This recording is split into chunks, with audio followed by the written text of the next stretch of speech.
action overnight by the US. Meantime, Egypt says that a fire at its Mediterranean port of Damietta was caused by a drone. Now, this is the first time Egyptian infrastructure has been hit.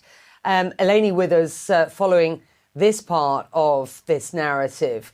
This will, of course, be fueling fears of a broadening war. Are those fears merited at this point?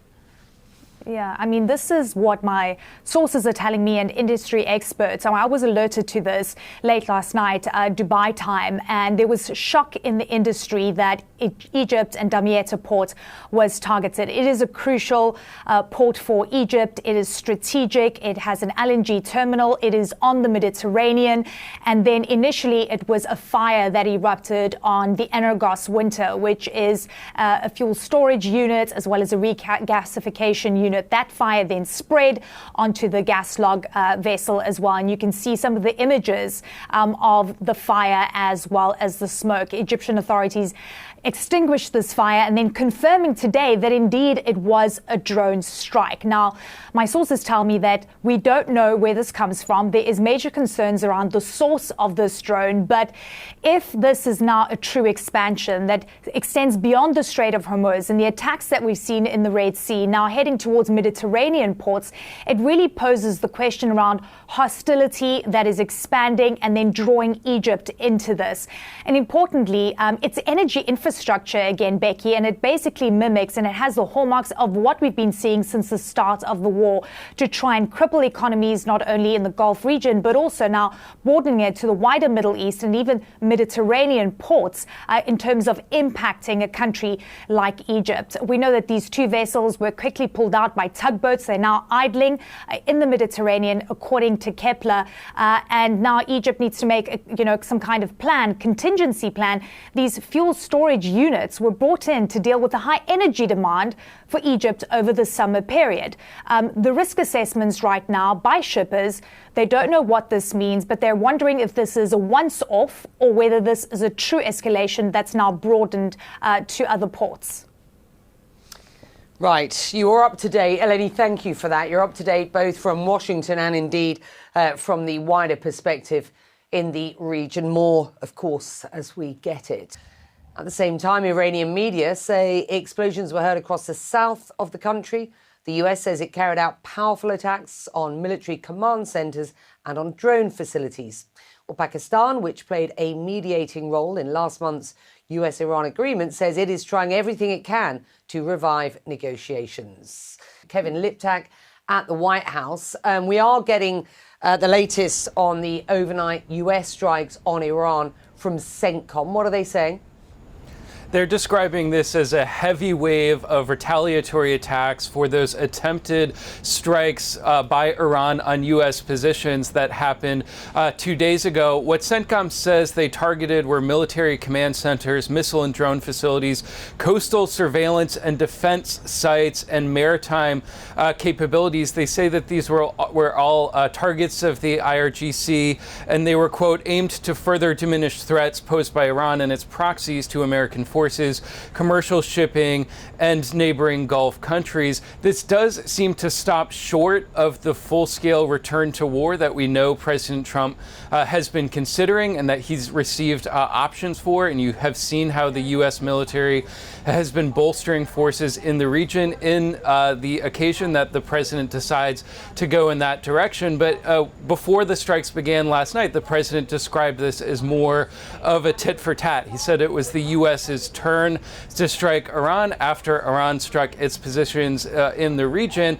And he even suggested that those Iranian strikes were the result of miscommunications between different factions in the Iranian regime. He said that the group of officials that the U.S. was attempting diplomacy with had in fact apologized. And so how the president plans to proceed from here, I think at this point remains clear. But it is evident that this war is in fact expanding, even at a moment that he's trying to wind it down. You have what's happening in Egypt. You also have now the Saudis joining in on these strikes against the Iran-backed militias inside of Iraq. Yesterday, we had the Saudi Defense Minister, Khalid bin Salman, here at the White House, meeting both with the Vice President, J.D. Vance, but also with President Trump. It was an unannounced visit and went somewhat under the radar, but I think a very important discussion as the president tries to gain the insights of partners in the region about where exactly they see this heading.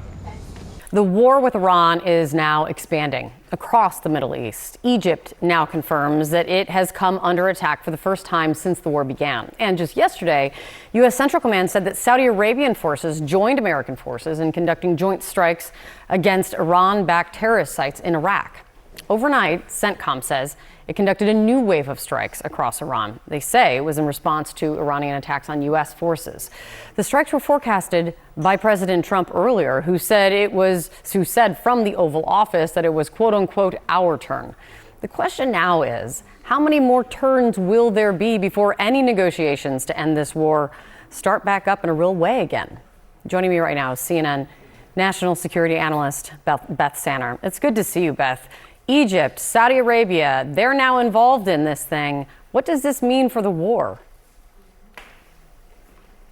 Well, I don't think Egypt is involved yet, which is really an important kind of nuance here is that the Iranians, or we don't actually know who struck a U.S. LNG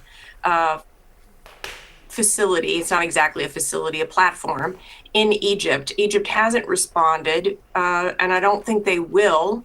I'm not sure Iran wanted I don't think they wanted Egypt to respond, but this is part of a potential kind of horizontal and vertical escalation of what's going on, right? That we're seeing more territory horizontally, more geography involved, but most of it is aimed at US and then also Saudi assets, but the kinds of assets are also changing. So we're seeing this vertical escalation in terms of not just U.S. military bases, but also this kind of logistics or energy facilities.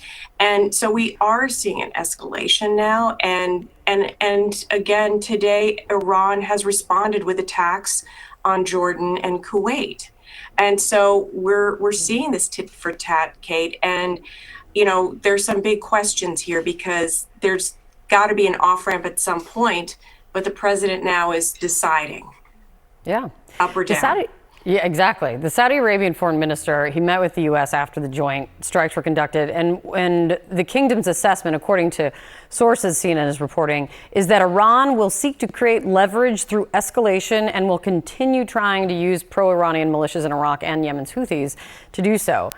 And I read that thinking 2 straight weeks of nightly strikes by the United States did not bring Iran to the table. And then you have kind of this declaration of the assessment is they are going to escalate in order to gain themselves leverage. What does this do? It kind of gets us back to the same question is like, what's the off ramp?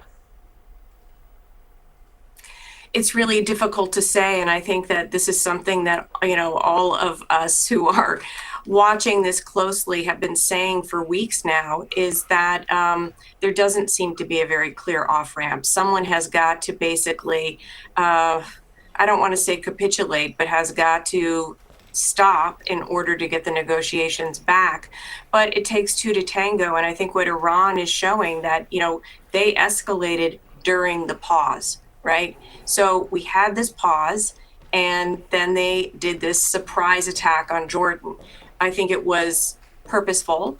I think it was to send a message that it happened when the president was meeting with Netanyahu in the Oval Office. And it happened when there are these discussions about what's going to happen to the Strait of Hormuz. And I think Iran is showing very clearly they have very clear red line on control of the Strait of Hormuz, huge leverage. The Saudi Houthi issue is a slightly separate, obviously connected, but the Houthis also have their own problem with the Saudis in terms of a blockade on Yemen that they want broken. So now it's all coming together, and in a couple hours, we're going to see the head of the Houthis give a press conference, and at that press conference, they're going to threaten to escalate some more against the United States, which they have not yet only been Saudi, but if the United States resumes full-scale war against Iran, the Houthis say they're coming in and they're going to block the Bab el-Mandeb Strait for everyone, not just Saudi ships. So again, more escalation is in the picture. That sure seems that way. Beth, it's great to see you. Thank you.